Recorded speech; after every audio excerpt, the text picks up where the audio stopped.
یا بنی اسرائیل اذکروا نعمتی التی انعمت علیکم، اے بنی اسرائیل، اسرائیل کو سمجھ لیجئے یہ مرکب لفظ ہے، اسر اسی سے اسیر بنا ہے، اسیر جو کسی کا قیدی ہوتا ہے، ایل عبرانی میں اللہ کے لیے ہے، اور اسرائیل کا ترجمہ ہے عبداللہ، اللہ کا غلام، اللہ کے ساتھ بندھا ہوا اس کی اطاعت کے قلاتے کے اندر۔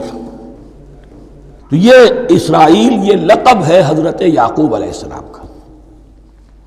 ان کے 12 بیٹے تھے، 12 بیٹوں سے جو نسل چلی وہ بنی اسرائیل ہے، انہی میں حضرت موسیٰ کی بعثت ہوئی اور تورات انہیں دی گئی، پھر یہ ایک بہت بڑی امت بنے۔ ان پر 4 ادوار آ چکے تھے قرآن مجید کے نزول کے وقت، 2 مرتبہ اللہ کی رحمت کی بارشیں ہوئیں، انہیں عروج نصیب ہوا، 2 مرتبہ ان کو دنیا پرستی، شہوت پرستی، اللہ کے احکام کو پس و پیش ڈال دینے کی سزا میں عذاب کے کوڑے ان پر برسے۔ اس کا ذکر آئے گا سورہ بنی اسرائیل کے پہلے رکوع میں۔ اس وقت جب کہ قرآن نازل ہو رہا ہے، اس وقت وہ اپنے اس زوال کے دور میں تھے۔ حال یہ تھا کہ حضور صلی اللہ علیہ وسلم کی بعثت سے پہلے ہی 2nd ٹیمپل بھی شہید کیا جا چکا تھا، گرایا جا چکا تھا۔ حضرت سلیمان نے جو بنایا تھا ہیکل سلیمانی، جس کو یہ 1st ٹیمپل کہتے ہیں، اسے نیبوکدنضر نے گرا دیا تھا حضرت مسیح سے بھی کئی سو سال پہلے۔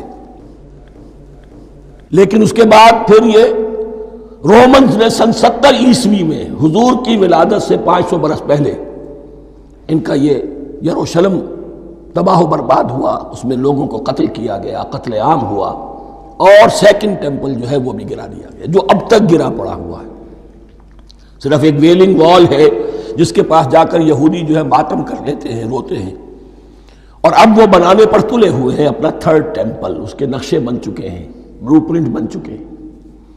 لیکن بہرحال جس وقت قرآن نازل ہو رہا تھا یہ بہت ہی پستی میں تھے۔ اس کے بارے میں فرمایا، اے بنی اسرائیل ذرا یاد کرو میرے اس انعام کو جو تم پر ہوا۔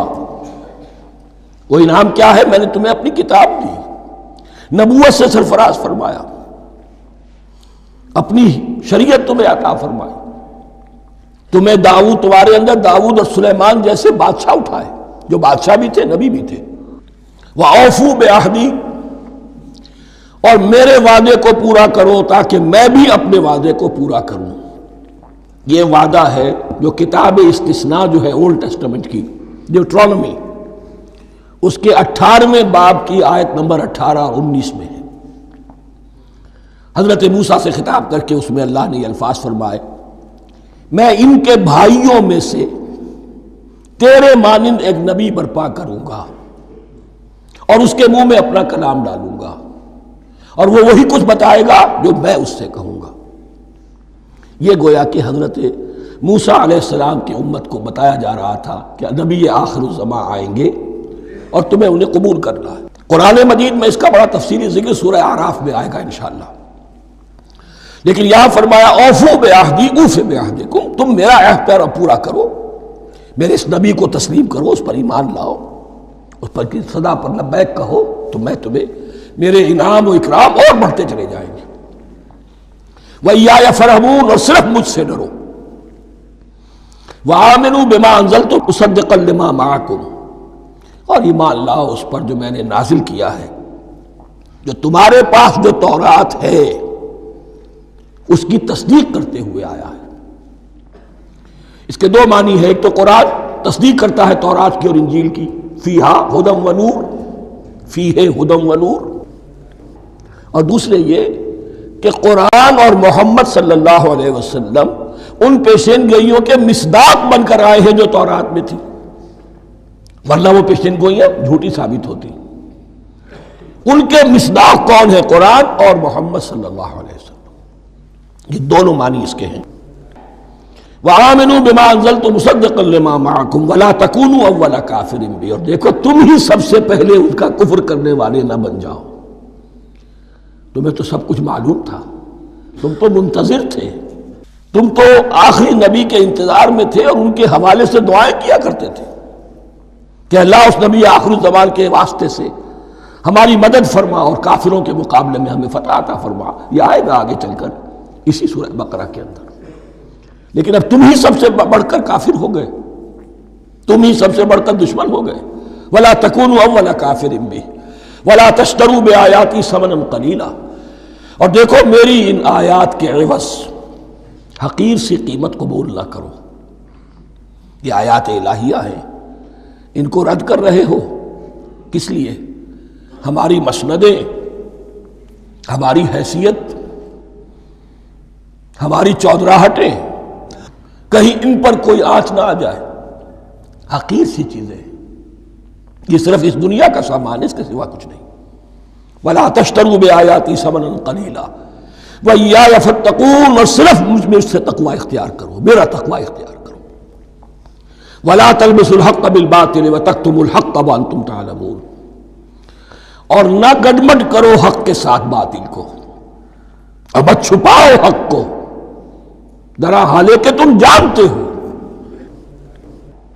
یہ بات اچھی طرح نوٹ کر لیجیے. جانتے بوجھتے کرنا، ایک ہے مغالطے میں کرنا، وہ ضلالت ہے، گمراہی ہے.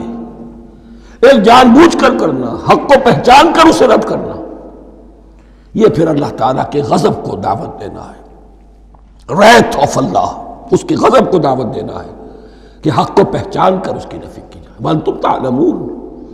علماء یہود قرآن مجید میں آگے چل کر آئے گا ایسے پہچانتے تھے محمد کو اور قرآن کو جیسے اپنے بیٹوں کو. یعرفونہ کما یعرفون ابناہم، ایسے پہچانتے جیسے اپنے بیٹوں. وَأَقِیمُوا الصَّلَاةَ وَآتُوا الزَّکَاةَ. دیکھو نماز قائم کرو، زکوٰۃ ادا کرو. وَارْکَعُوا مَعَ الرَّاکِعِینَ. اور جھکنے والوں کے ساتھ جھکو. یہ اول تو رکوع کو انہوں نے اپنے ہاں سے خارج کر دیا تھا، ثانیاً باجماعت نماز ان کے ہاں ختم ہو گئی تھی. وَارْکَعُوا مَعَ الرَّاکِعِینَ، جماعت باجماعت نماز کی طرف اشارہ ہے. أَتَأْمُرُونَ النَّاسَ بِالْبِرِّ وَتَنْسَوْنَ أَنفُسَكُمْ. کیا تم لوگوں کو نیکی کا حکم دیتے ہو، تقویٰ کی، پارسائی کی تعلیم دیتے ہو؟